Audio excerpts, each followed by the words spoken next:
কিছু সত্যি আছে যেটা আগে জানলে জীবন বদলে যায়, কিন্তু সেই সত্যিটা আসে সবসময় অনেক দেরিতে। আজকের গল্পটা এমন একজনের, যে 10টা বছর পরে জানলো যে কষ্ট সে করেছে সেটার কোনো দরকারই ছিল না। প্যারিস শহর, 19 শতকের শেষ দিক। একটা সাধারণ ঘরে থাকে ম্যাথিল্ড নামের সুন্দরী ও স্মার্ট একজন নারী, কিন্তু তার মনে কোনো শান্তি ছিল না।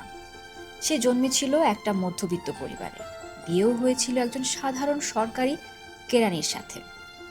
তাদের ঘরটা ছোট, আসবাব খুব সাধারণ, খাবার টেবিলে প্রতিদিন একই রকম রান্না। আবার তার স্বামী সেই খাবার খেয়ে রোজ বলে, আহ, কি সুন্দর রান্না। ম্যাথিল্ড তখন মাথা নিচু করে থাকে, কারণ সে এই জীবন চায়নি। সে স্বপ্ন দেখে ঝলমলি বড় বাড়ির, দামি পোশাকের আর সুন্দর মানুষের ভিড়ে থাকতে, আর এমন একটা জীবনের যেটা তার কখনো হয়নি, হওয়ার কথাও না। কিন্তু সে তা কখনো মেনে নিতে পারত না। একদিন তার স্বামী বাড়ি ফিরল উত্তেজিত মুখে, হাতে একটা চিঠি। বড় মন্ত্রণালয়ের রাজকীয় নাচের অনুষ্ঠানের দাওয়াত, শহরের সবচেয়ে বড় অনুষ্ঠান। সবাই যেতে পারে না। অনেক কষ্টে দুটো টিকিট জোগাড় করেছে সে। সে ভেবেছিল ম্যাথিল খুব খুশি হবে, লাফিয়ে উঠবে। কিন্তু ম্যাথিল চিঠিটা পেয়ে রেখে দিল। বলল, আমার কাছে পরার মতো কোনো ভালো পোশাক নেই। ওখানে আমি গিয়ে গরিবের মতো কি করব? ওখানে গিয়ে গরিবের মতো দেখাবে, আমি যাব না। স্বামী কিছুক্ষণ চুপ করে রইল, তারপর বলল, কত লাগবে একটা ভালো পোশাকের জন্য?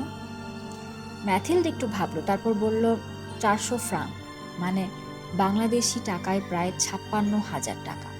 স্বামীর মুখ একটু ফ্যাকাশে হয়ে গেল, কারণ এটা ছিল তার জমানো সব টাকা। কিন্তু সে হাসি মুখে বলল, ঠিক আছে নাও। ম্যাথিল পোশাক কিনলো, কিন্তু তবুও মন ভরল না। কয়েকদিন পর স্বামী দেখলো ম্যাথিল মুখ গোমরা করে বসে আছে। জিজ্ঞেস করলো আবার, কি হয়েছে? ম্যাথিল বলল, গয়না নেই আমার। পোশাক থাকলে কি হবে?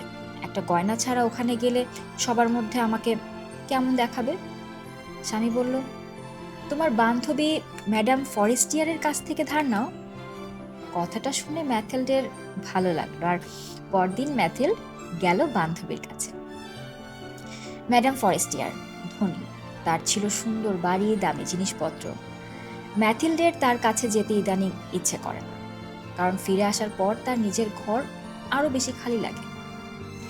ম্যাডাম ফরেস্টিয়ার একটা বড় গয়নার বাক্স খুলে এনে দিল, বলল, যা ইচ্ছা বেছে নাও।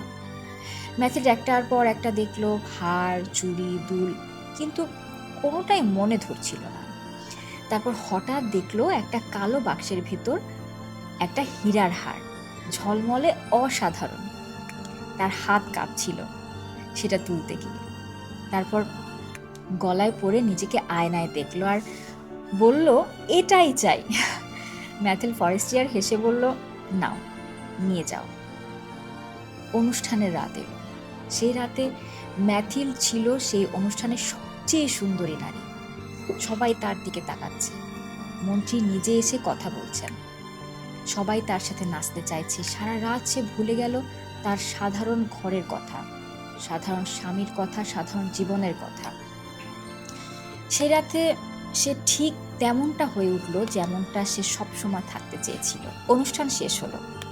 বাইরে বেরিয়ে ম্যাথিল্ডের স্বামী তার গায়ে একটা সাধারণ চাদর জড়িয়ে দিতে চাইল।